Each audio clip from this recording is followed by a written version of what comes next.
Alright, so I really feel like I shouldn't have to make this video telling people to not summon over on JP on this, like, wank Halloween banner that they put out over here, but I know there's gonna be some people being like, this banner looks pretty tantalizing. Like, there's people like Osaka Behime, Nido Chris, looking kind of like a good solid banner, but no, do not summon on this banner. This is clearly like a nice bait banner they put out here. I don't know how obvious the trap's gotta be before you feel like, you're just starting to question yourself, man, when they set this trap for you. And then you're like, I don't know if I'm gonna summon on this, because obviously we're gonna be getting some stuff at the end of the year, right? This is kind of like a more hype time for FGO. This is when usually a lot of some like really busted, crazy servants tend to come out. So don't fall victim to this Halloween banner, because Lord knows what they're going to put out at the end of this year. Because if we already look at what they put out this year, I mean, you've got like Shiro Muramasa, you've got Koyenskaya, you just got a bunch of crazy servants, right? I think Galate is pretty good. I think Karen's very good. We just have like a lot of very, very good servants that have come out this year. And, we still got a few months left in this year. So it's like, I wouldn't summon for these servants, right? Considering what we could possibly get given the track record for this year, and given that at the end of the year, they always kind of go hard a little bit. Like, you look at FGO NA right now, it's like we just got out of Summer 4, which has some really good servants. Then we just are getting into Space Wars 2, or Saber Wars 2. I don't know why I call it Space Wars.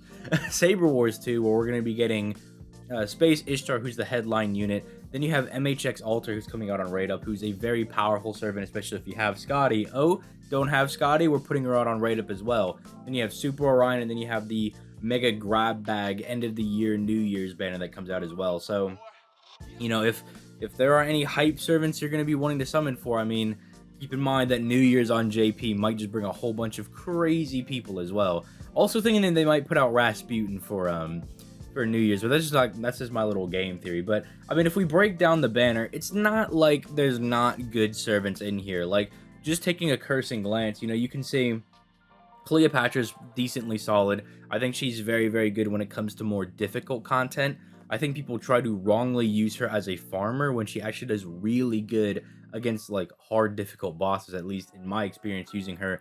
Osaka Behime is just a very general good support type servant who buffs quick and buster, so she's very good for that. Vlad's very good. He's just very decent as like a single target arts berserker, and because he's just decent, does really good damage, has a very good kit as a single target, and he's a berserker, you could pretty much put him into any boss killing team composition, and that's why people really like him. Vlad Extra, a little dodgy on him, needs a few more buffs, and he can be a bit better, but he has like an anti-evil buff, so you can get some use out of him. Funnily enough, he was like the first servant in my account that I got NP5 when I started playing the game. I summoned really hard on the Cleopatra banner, and I didn't get her, but I ended up getting a whole bunch of this dude. And so anytime there was an evil boss, we popped out the old Vlad Extra, and he just annihilate them. So I mean, he's good for that at least. Elizabeth now is very good as like a secondary DPS slash like support type servant, with her ability to give a double buff to females and lower all enemies' defense while also removing one of their buffs and skill sealing them. She's very good for a lot of that, and she can keep herself alive because she has a guts. Just overall, going to be a very, very solid servant if you manage to pull her, especially at higher NP levels, because then she also kind of leans more into that secondary DPS role because she's actually doing decent damage at that point.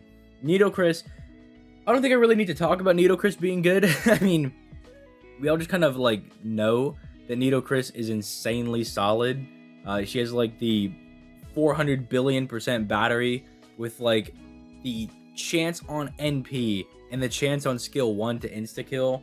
So really the only thing she's not consistently insta-killing are golds, and like even some of those you can get insta-kills on, like if they're like Spriggans and stuff like that, which I mean that just makes her insanely valuable, because if you don't have like a very hard-hitting box, you can kind of subvert that with just insta-killing them anyway, and because she does it so consistently, it makes her very crazy. And then she also has a buff now, so she actually can do some more decent damage because they give her a little arts buff, but I still wouldn't use her as like a crazy DPS or anything. I'd still lean more into the insta-kill kind of niche because I find that to be very useful for her. Yan Ching is just a little more on the mid side, needs a few more buffs.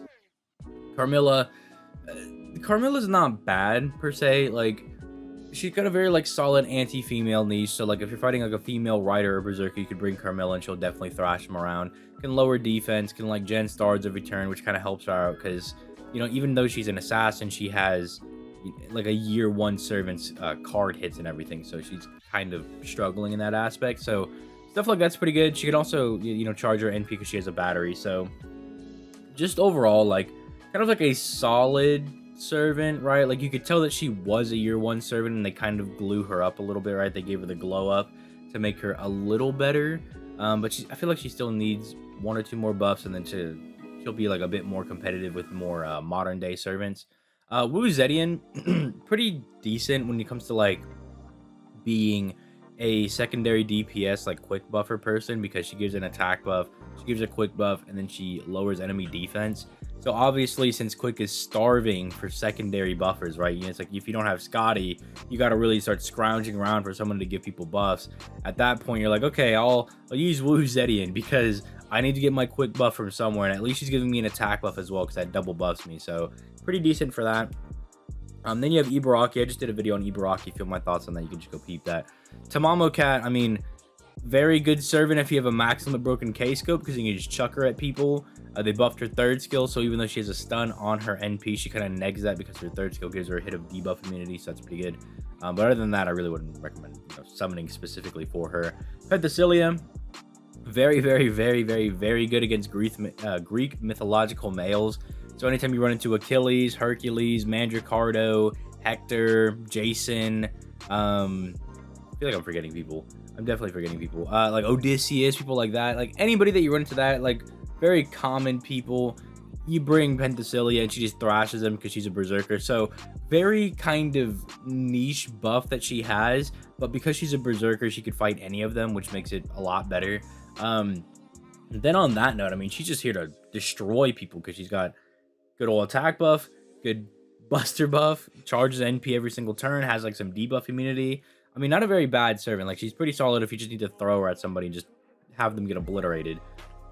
Then we have Caesar and Robin Hood. I mean, very good, like, 3-star servants. Like, he's a very good, like, single-target quick saber, and he's just, like, a general, just generally very good single-target archer that has a poison debuff and then, you know, gets extra damage on that. So you can basically put his debuff on people and then just obliterate them. But when I look at this lineup of servants, right, even though, like, it's not necessarily bad, it's not like, wow, like, this is something I gotta summon on. Because a lot of the servants here, I'm like, yeah, like, they'd be kind of nice if you get them into your box. But, like, I don't know if they really change anything for you, right? Like, if you get Cleopatra, does your situation on your box really change all that much? Are you really kind of leaning more like, okay, I feel like I'm really confident now? Like, maybe if your box is just really bad, but, like, I don't know, like, none of them here are really, like, game changers for me. And then it's just the fact as well that, like, if you're going after somebody individually, more specifically, like, I think people will be trying to target Nitocris. I think that's the main one. The problem is that there's, like, it's a shared rate up. Like, they know that Nitocris is very popular, and they know that she's very, very good. So they put her on shared rate up with 2 other 4-stars. So now, anytime you get, like, a 4-star, it's like, not only can you be spooked by some random person, but the actual main rate up, the main percent is split between these 3. So it just gives you a really bad chance at getting them. And then the other issue I have is that a lot of these servants, you can just get in the general pool. I think, the only servants that aren't in the general pool are Cleopatra, Hime. I think that's it. I think everybody else is in the general pool. You can get spooked by all the servants here, aside from those 2. So it's like, I don't know. It just seems like a very easy skip when you're like, you have a lot of like the freemium servants in here. You know, freemium meaning like they're premium servants because you got to summon for them, but they're like free and that they're in every banner, right? I know that's not the right use of the word, but I'm using it in that aspect. Okay, you can't tell me how to use my words. All right, I'm making new definitions and stuff. Okay, let me stop. But anyway, I don't feel like it's worth the summon for these servants because of that reason, right?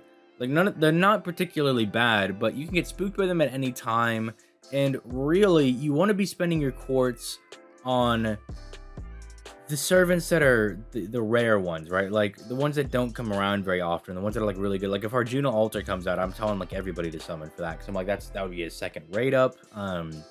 He's very, very, very good no matter what team comps you're like trying to run. Like even if you're like an arts based account, getting this like staple for Buster is definitely going to help you out a lot, and it'll open up a lot of different team comps and stuff like that. And that's what I'd recommend people to summon on, or just any of the limited servants. Really, like those are what I recommend like players to go and spend their quartz on, right? Because those are the servants that aren't as freely available. Technically, if you wanted to, you could just wail out on the story banner and get a lot of these characters, right? Technically, if you wanted, but you can never do that with the limited servants, right? So it gives them more value, right? Kind of the whole point of them being limited servants. So I would just, what do you think about that?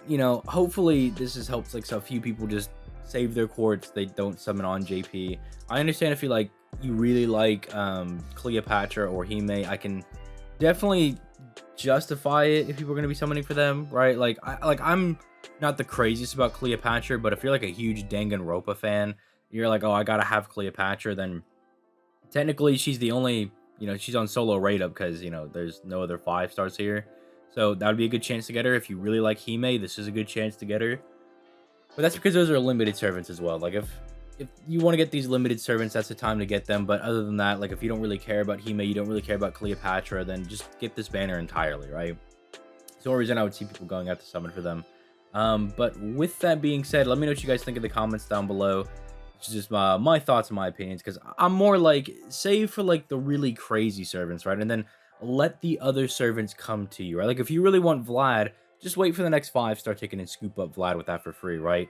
Especially now that we're in this era where we know that they give out these like 4 and 5-star tickets, although it's been quite a while since we got a 4-star ticket, but we know that they give them out.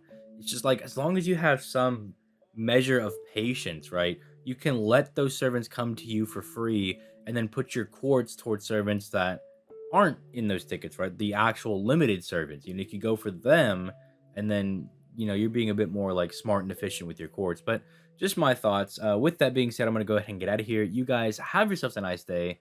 Peace, late guys.